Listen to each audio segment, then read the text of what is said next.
प्रदूषण के खिलाफ मुख्यमंत्री रेखा गुप्ता ने सख्त रुख अपनाते हुए जीरो टॉलरेंस नीति लागू कर दी है। मुख्यमंत्री ने साफ निर्देश दिए हैं कि बिना पीयूसी वाले वाहनों का चालान किसी भी हाल में माफ नहीं किया जाएगा।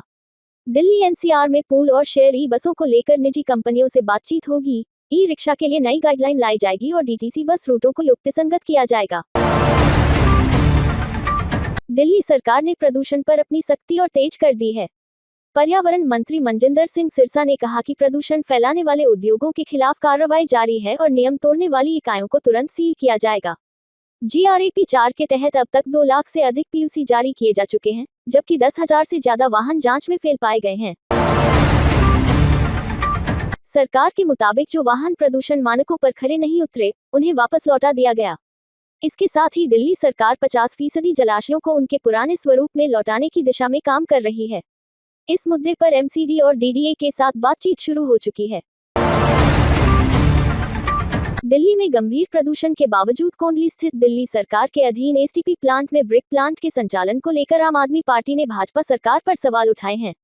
पार्टी के प्रदेश संयोजक सौरभ भारद्वाज ने सोशल मीडिया पर वीडियो साझा करते हुए आरोप लगाया कि सरकार जमीनी कार्रवाई के बजाय केवल प्रचार में व्यस्त है। आम आदमी पार्टी के आरोपों पर भारतीय जनता पार्टी ने तीखा पलटवार किया है। दिल्ली भाजपा अध्यक्ष वीरेंद्र सचदेवा ने कहा कि सौरभ भारद्वाज झूठ और भ्रम फैलाकर सरकार को बदनाम करने की कोशिश कर रहे हैं और अपने ही पुराने फैसलों पर सवाल उठा रहे हैं।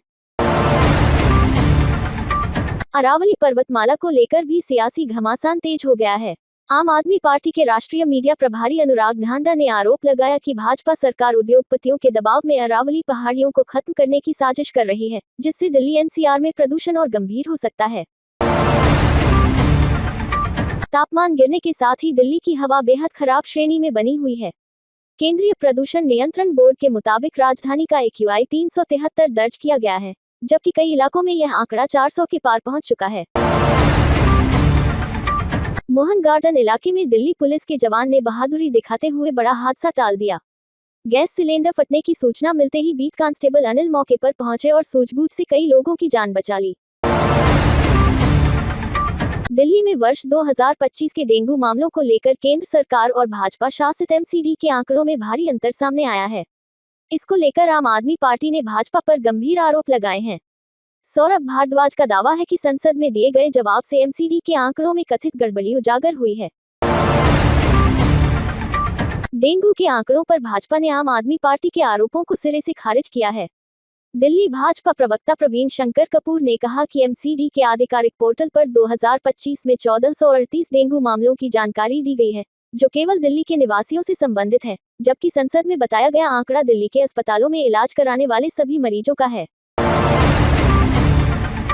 केंद्रीय माध्यमिक शिक्षा बोर्ड यानी केंद्रीय माध्यमिक शिक्षा बोर्ड स्कूलों में स्किल एजुकेशन को बढ़ावा देगा। हब एंड स्पोक मॉडल के तहत स्कूलों के लिए विशेष ओरिएंटेशन प्रोग्राम आयोजित किए जाएंगे। बढ़ती ठंड के चलते अस्पतालों में मरीजों की संख्या बढ़ रही है। निमोनिया, पेट खराब होने और सर्दी जुकाम के लक्षणों के साथ बड़ी संख्या में लोग इलाज के लिए पहुंच रहे हैं, जिनमें बुजुर्ग और बच्चे सबसे ज्यादा प्रभावित हैं। मौसम विभाग ने ठंड और घने कोहरे को लेकर येलो अलर्ट जारी किया है। 22 और 23 दिसंबर को सुबह के समय घना कोहरा छाए रहने की संभावना है। 24 और 25 दिसंबर को दिन में मौसम साफ रहेगा, जबकि 26 और 27 दिसंबर को फिर सुबह के समय कोहरा और ठंड का असर बना रहेगा।